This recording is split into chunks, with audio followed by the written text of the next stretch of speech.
Assalamualaikum warahmatullahi wabarakatuh. Perkenalkan, nama saya Sarah Febrianti dari kelas 10 pemasaran B. Di sini saya akan membuat proyek mengenai ekosistem buatan darat. Yuk kita simak. Cara pembuatan dari proyek ini yaitu pada tahap pertama siapkan wadah lalu masukkan tanah ke dalam wadah. Selanjutnya tanam tanaman yang sudah disediakan ke dalam wadah. Kemudian masukkan hewan ke dalam wadah. Di sini saya menggunakan hewan cacing tanah, siput, dan jangkrik. Ekosistem merupakan suatu sistem ekologi yang terbentuk oleh hubungan timbal balik tak terpisahkan antara makhluk hidup dan lingkungannya. Ekosistem sebagai suatu tatanan kesatuan yang secara utuh dan menyeluruh antara segenap unsur lingkungan hidup dan saling mempengaruhi. Ekosistem sebagai penggabungan dari setiap unit biosistem yang melibatkan interaksi timbal balik antara organisme dan lingkungan fisik, sehingga aliran energinya menuju pada suatu struktur biotik tertentu dan terjadi siklus materi antara organisme dan anorganisme. Ada beberapa macam ekosistem, di antaranya ekosistem air, ekosistem darat, dan ekosistem buatan. Adapun ekosistem yang saya buat adalah ekosistem darat.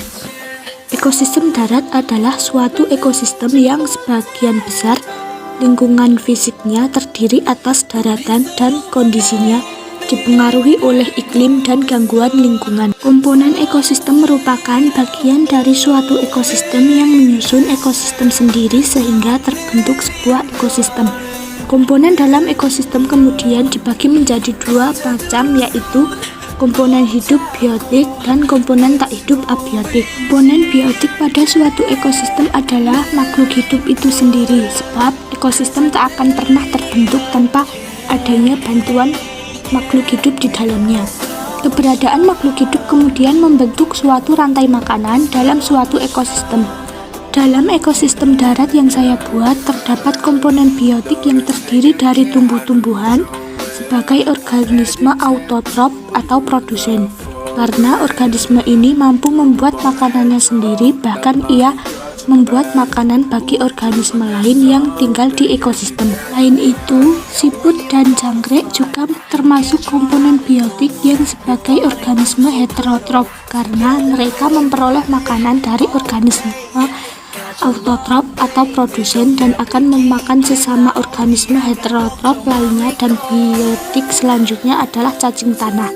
Organisme ini sebagai pengurai atau dekomposer yang merupakan golongan terakhir dari komponen biotik dalam sebuah ekosistem karena ini adalah organisme yang mengurai sisa-sisa makhluk hidup heterotrof atau autotrof yang telah mati.